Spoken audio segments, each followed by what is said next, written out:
بعض اوقات ہم انہی لوگوں کے ہاتھوں اپنا مذاق بنواتے ہیں جن کو ہم کمزور لمحوں میں اپنی ذات کی سچائیاں سونپ دیتے ہیں۔ اپنی زندگی میں ہر کسی کو اہمیت دو۔ جو اچھا ہوگا وہ وقت دے گا اور جو برا ہوگا وہ سبق دے گا۔ زندگی میں کبھی اس انسان کو مت کونا جو غصہ کر کے پھر خود تمہارے پاس آ جائے۔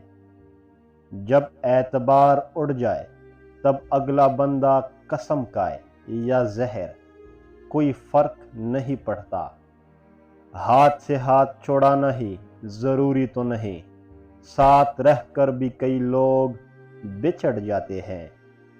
پھر تیرے بعد ایک وقت ایسا آیا کہ چاہتوں کے برعکس خود کو حقیقتوں میں مبتلا کر لیا۔ جس نے بھی کہا کہ جانا ضروری ہے، مسکرا کے جانے دیا۔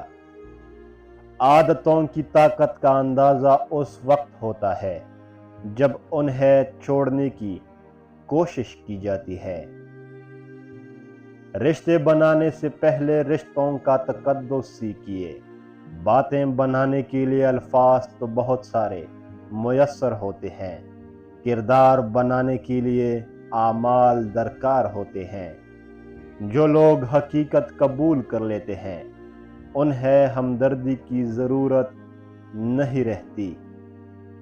وہ تام لیتا ہے گناہگاروں کو بھی میرا اللہ زمانے کی طرح رسوا نہیں کرتا۔ کچھ لوگ ہمارے لیے صرف اتنی گنجائش چھوڑتے ہیں کہ انہیں چھوڑ دیا جائے۔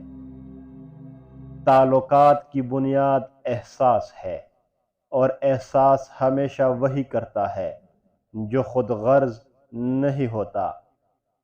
جب دو نشانیاں ظاہر ہو تو سمجھ لو کہ تمہیں چاہنے والا تمہیں یاد کر رہا ہے۔ پہلی نشانی یہ کہ تم کسی بھی کام میں مصروف ہو اور اچانک سے اس کی یاد آ جائے۔ دوسری نشانی یہ کہ تمہارے نظر انداز کرنے کے بعد بھی کسی نہ کسی ذریعے سے اس شخص کا نام بار بار تمہارے سامنے آ جاتا ہو۔